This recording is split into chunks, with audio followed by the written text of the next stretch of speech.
వచ్చిండయ్యా మహారాజు. ఏడ పని పాట లేనట్టున్నది గిదొరకు. గాలేదో గళ్ళకి నచ్చినట్టు పెండ్లికి సిద్ధమైతే ఇక పెండ్లి కూడా కాకముందే జాతకాలు చెప్పి మళ్ళా వెనకకెళ్ళి సెలబ్రిటీల జాతకాలు చెప్పా అనుకుంటే చెప్పుకొచ్చిండు. అంతకు మొదలు కూడా గిట్లనే అన్నావు కదా సారు, చేసేది చేసుకుంటా వెనకకెళ్ళి నేను చెప్పా అనుడెందుకు? ఉండే కాడ ఉండక లేనిపోని పంచాయతీలు ఎందుకు నెత్తి మీద వేసుకుంటారు చెప్పుర్రి. సో ఒక 3 రోజుల కింద నాగ చైతన్య శోభిత ధూళిపాల జాతకాన్ని నేను విశ్లేషించడం జరిగింది. దాని మీద చాలా చాలా తీవ్రమైనటువంటి డిబేట్లు అవన్నీ సాగుతా ఉన్నాయి.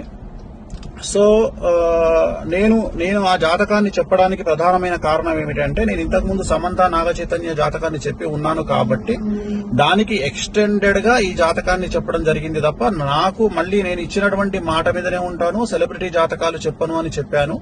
నేను ఇక మీద సెలబ్రిటీ జాతకాలు చెప్పడము మానేశానని చెప్పాను. అదే మాట మీద ఉంటున్నాను. నేను కంటిన్యూ చెయ్యను. సో ఆ చెప్పాల్సినటువంటి పరిస్థితి కూడా లేదు.